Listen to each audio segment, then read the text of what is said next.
Good morning sa kapwa ko mananampalataya. Lunes na naman ngayon at welcome po sa ating ADG 1237 days na. Pastor Dads po at your service.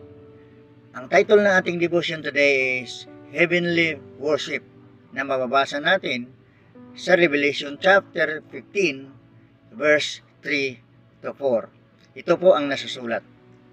Inaawit nila ang awit ni Moses na lingkod ng Diyos at ang awit ng Kordero. Panginoong Diyos na makapangyarihan sa lahat, dakila ka at kahanga-hanga ang iyong mga gawa. O Hari ng mga bansa, matuwid at totoo ang iyong mga paraan. Sino ang hindi matatakot sa iyo, Panginoon? Sino ang hindi magpupuri sa iyong pangalan? Ikaw lamang ang banal.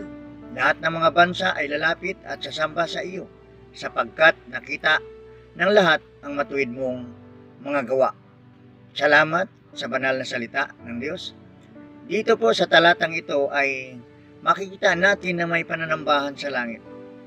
According po sa verse 2, ay ito po yung mga taong nagsama-samang nagtatagumpay sa panahon ng tribulation. Sumasamba sila at sama-samang nag-aawitan. Awit ng tagumpay, mga awit ni Moses sa Old Testament at awit ng Kordero sa New Testament. Ang mensahe ng awit ay dakila ang paraan at layunin ng Diyos. Ang mga gawa ay perfect at matuwid, kaya't nararapat lamang na papurihan at itaas ang kanyang pangalan, maging dito sa lupa hanggang sa langit. O Diyos, tunay at tapat ang iyong salita. Ang mga gawa't pangako mo ay totoo at mangyayari. Kaya't seryosohin natin ang ating paglilingkod at panambahan sa Diyos ng kalangitan. Ang mga talatang nabasa natin ay paalala sa atin ang central role of worship ay mahalaga sa buhay natin. Hindi ito binabaliwala lamang. Dala-dala pala natin ito sa langit.